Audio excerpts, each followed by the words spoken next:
Gutinda gusama k'umugore biterwa n'impamvu nyinshi zigiye zitandukanye. Hari n'abantu twemera ko hari isaha itaragera scientifically, n'abantu twemera ko biterwa n'impamvu nyinshi zigiye zitandukanye. So uyu munsi ndashaka kuganiza ku bintu 10 bishobora gutera umugore gutinda gusama. Rero impamvu zimwe muri izo usanga ari impamvu abantu wenda twebwe abantu tuzitera, cyangwa se ugasanga ari n'impamvu tutazi n'ikizitera, twe tukaba ntacyo twazikoraho, ariko science cyangwa se siyansi akaba ariyo yagira iki izikoraho cyangwa ikanagikemura. So reka nkuganize rero ku bintu 10 bishobora gutera umugore cyangwa se n'umukobwa ushaka gusama gutinda gusama bitewe n'ikigero ugezemo.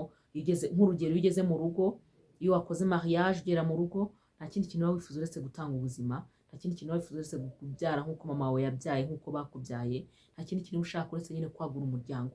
Rero iyo bitinze, rimwe na rimwe hari igihe biteza n'ikibazo mentally, rimwe na rimwe hari igihe biteza n'ikibazo hagati mu mwana wawe nk'abantu bashakanye. So reka tuganire rero ku bintu 10 bishobora gutuma umugore atinda gusama. Icya mbere ni imihango itagenda neza, ibyo bita irregular periods. Ushobora kuba ufite imihango ihindagurika, bityo rero kumenya gusama bikagorana.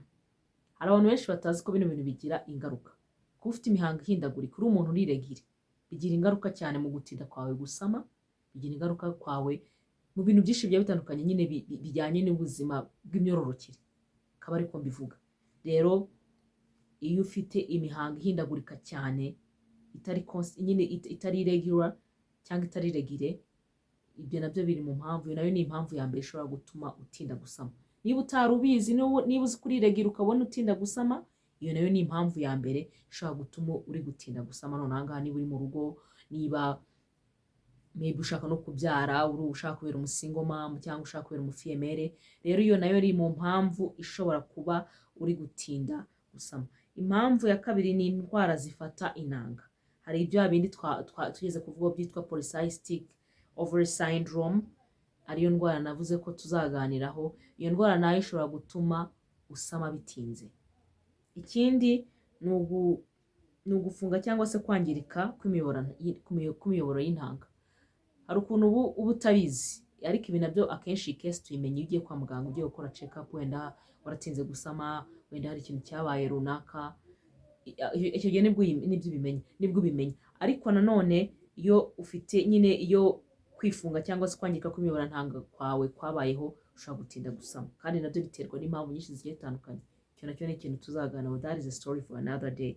Ikindi ni ibibazo muri nyababyeyi. Ushobora kuba ufite fibroids cyangwa se ibibyimba, cyangwa se warigeze no kubirwara. Ushobora kuba ufite ibibyimba maybe ukaba utabizi, ibyo nabyo biri mu mpamvu zishobora gutuma utinda gusama. Niyo mpamvu ugomba kujya kwa muganga ugakora check up, cyangwa se ukaba warigeze no kubirwara. Ushobora kuba warigeze kubirwara, nabyo bishobora gutuma utinda gusama bitewe n'impamvu runaka, kubera maybe ibyo bibyimba byangije ibintu byinshi bigiye bitandukanye muri organ cyangwa se muri organs z'imyibarukiro, muri iyo myanya y'imyibarukiro yawe. Ikindi ni imyaka myinshi. Ushobora kuba ukuze cyane, nk'ubu ngubu umwana w'imyaka 19 najya kurya akana gasama, ntabwo bizaba vuba nk'umuntu w'imyaka 35, umuntu w'imyaka 40. Uwa 40 bizatinda, ariko uw'imyaka 20, 10 n'ingahe bizihuta. Niyo mpamvu bavuga ngo bibaye byiza bishobotse, si yo ko buri muntu wese ku isi agira amahitamo, ku myaka yawe muri 20 byaba byiza utanze ubuzima hagati aho ngaho muri 20. Wenda natarari nabyo si big deal, ariko muri 20 aho ngaho aba ari right time, aba ari igihe cyiza cyo gutanga ubuzima. Rero imyaka myinshi nayo iri mu bintu bituma ushobora gutinda gusama. Niba warashatse ukuze ukaba uri gutinda gusama, umenye ko n'imyaka yawe nayo ishobora gukonta nyine kuba uri gutinda gusama. Ikindi ni stress nyinshi igihe kirekire. Ushobora kuba warabonye n'uwo mugabo warabwahagiranye, cyangwa se yaravuye kure pe, warabwahagiranye, warasenze, sinzi nyine warasenze byarakomeye, cyangwa se umugabo yaravuye kure sibyo, waramubonye urushye.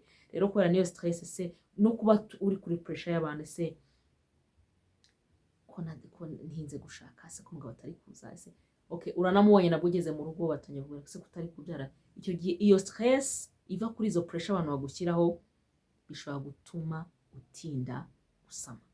Yes, bishobora gutuma nabyo utinda gusama. Ikindi ni ibiro byinshi cyangwa bikeya. Hari ukuntu uba ufite ibiro bitaba underweight, ukaba ufite nk'imyaka 26 ariko ufite ibiro 30, ntabwo wasama ngo bikunde kandi bibaho cyane. Icyo gihe bisaba kugira ngo wongere uturo, ugire uturo wiyongeraho. Ikindi niba ubyibushye cyane ufite ibiro nk'ama 5, bizagorana nyine ko uhita usama. Uzasama ariko bizatinda. Rero ibiro byinshi cyane nanone si byiza, bituma utinda gusama. Ibiro bikeya nanone nabyo si byiza, bituma usama utinda. So ibiro nabyo birakonta. Ikindi indwara zandurira mu mibonano mpuzabitsina, ushobora kuba wararwaye nka syphilis, ushobora kuba wararwaye gonorrhea, imitezi y'imburugu, trichomonase n'izindi ndwara nk'izo zose zigatuma, kubera ko wazirwaye, urumva niba warazirwaye uko imyanya myibarukiro yaba yari imeze siko iba ikimeze ubu ngubu. Rero ushobora kuba warabigize, ushobora kuba wararwaye, waragize ubwo burwayi bikafekita nyine igihe cyawe cyo gusamira.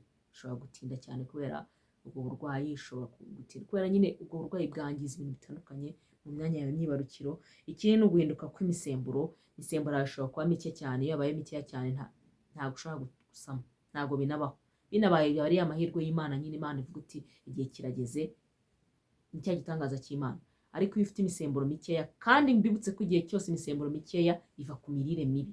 Igihe utarya neza rwose ntuzitege ko ibi bintu byose uzajya ubibona. So ikindi, ibi byose ni ibintu nkuganije nyine bishobora gutuma utinda gusama. Hari n'ibindi byinshi ariko nahisemo ibicumi kuko abantu benshi nibyo bahuriyeho. Kandi niba uri mu rugo ukaba waratinze gusama, maybe n'igihe kitaragera, maybe niba nta yindi mpamvu ibiri inyuma scientifically, niba waragiye kwa muganga kugira ko nta yindi mpamvu ihari, tuza utegereze. Niba ari bya bindi by'Abanyafurika, nabyo Abanyafurika natwe dufite siyansi ikomeye cyane, siyansi si y'abazungu gusa. Ibwiriza ugira icyo ujya gukora. Ariko akenshi niba uri kugerageza gusama nyine byose bikaba sometimes ntago niyigena, sibyo niyigena. Ariko nanone niba hari ibintu nyine tunavuze ushobora gukosora, wakosora. Hari ibintu bidashobora gukosorwa nabyo remain like bireke nyine, nuko Nyagasani ugomba kubikemura. Ariko rero ngiye nkubwire ngo ntabwo ugomba kwiblaminga niba ugeze mu rugo suite usama. Niba umaze imyaka 2 muri mariage ukaba utarasama, igihe kizagera, right? Igihe kizagera. Kandi nawe mu partenaire ufite umugore utari guhita asama, si ngombwa guhita ujya mu bandi, si ngombwa guhita umwambura agaciro nyine k'ubugore bwe. Wamuhisemo mubona, ufite impamvu wamuhisemo muri abo bantu bose.